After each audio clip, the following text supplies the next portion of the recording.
मित्र हो, गेल्या काही महिन्यापासून चर्चेत असलेलं ऑपरेशन टायगर अखेर पूर्णत्वाला आलं आणि उद्धव ठाकरे यांचे 6 खासदार फुटले आहेत हे आता चित्र स्पष्ट झालं.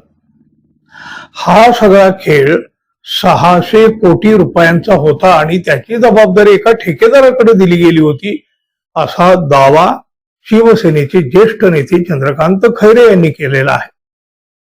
गुवाहाटीच्या वेळेला ही 50 खोकी चर्चेला आलेली होती. 4 वर्षापूर्वी झालेलं शिवसेनेच्या फुटीचं प्रकरण अजूनही सुप्रीम कोर्टामध्ये पडून आहे. तोच आता त्याच शिवसेनेमध्ये 6 खासदार फुटून ही दुसरी फूट झालेली आहे. हे प्रकरण ही न्यायालयामध्ये जाणार आणि माहित नाही आणखी त्यालाही किती वर्ष त्याचा मुक्काम सुप्रीम कोर्टातच राहणार आहे.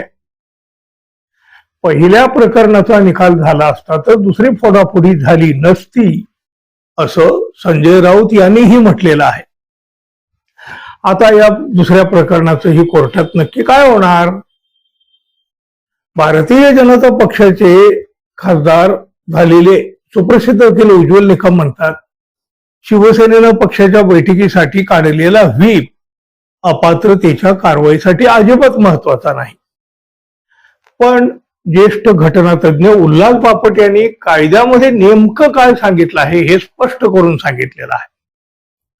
2/3 खासदार बाहेर पडले तर त्यांची खासदारकी वाचते, पण मूळ राजकीय पक्षानं मर्ज व्हायचा निर्णय घेतला तर आणि त्याला त्या पक्षाच्या 2/3 आमदार आणि खासदारांची मान्यता द्यायला हवी. या प्रकरणामध्ये उद्धव ठाकरे काहीही बोललेले नाहीत. 6 लोक तर बाहेर चाललेले आहेत. आता सुप्रीम कोर्टानं ठरवायला हवं.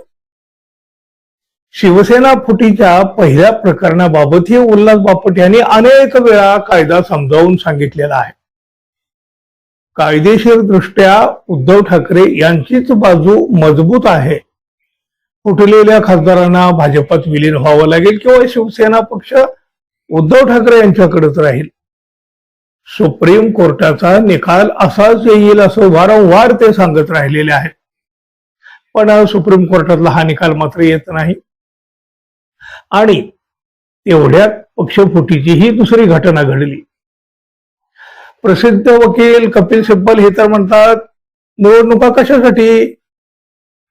जर एखाद्या पक्षाच्या चिन्हामुळे तुम्ही संसदेमध्ये निवडून गेला असाल तर मग तुम्ही दुसऱ्या पक्षाच्या चिन्हाखाली त्या पक्षात कसे काय जाऊ शकाल? तुम्ही त्या चिन्हावर निवडून आलेला नव्हता. घटनात्मक कायद्याचं कोणतंही तत्व याला परवानगी देऊ शकत नाही. अनैतिक, बेकायदेशीर, असंवैधानिक. आता निर्णय न्यायालयाचा. बघा, शेवटी अशी प्रकरणं ही तर न्यायालयातच अंतिम निर्णयाला यावे लागतात आणि न्यायालयात काय होत आहे हे आपण गेली 4 वर्षे तर पाहतो आहोत. देशभरात राजकारणाचा जो घाणेरडा खेळ सुरू आहे त्या खेळानं लोकशाहीचा खोळखोळा करून टाकलेला आहे. घटनातज्ञ उल्हास बापट म्हणतात, भीती दाखवायची, विकत घ्यायचं, मंत्रिपद द्यायचं, या सगळ्या प्रलोभनामुळे पक्षांतर होत आहेत. याच्यावर सर्वोच्च न्यायालयाने निर्णय देणं आवश्यक आहे, मात्र कोर्ट निर्णय देत नाही. त्यामुळं मला असं वाटतं की भारताच्या लोकशाहीचं जे पतन चालू आहे याला सर्वात जास्त जबाबदार राजकारणी लोक तर आहेतच, पण सर्वोच्च न्यायालयही आहे ज्याच्यावर आपण विश्वास टाकलेला आहे. मित्रांनो, खऱ्या अर्थानं लोकशाहीचा खुळखुळा होण्याला जबाबदार कोण आहे असं तुम्हाला वाटतं हे तुम्ही जरूर सांगा.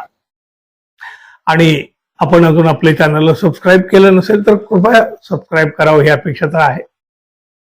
धन्यवाद. पुन्हा भेटू. नमस्कार.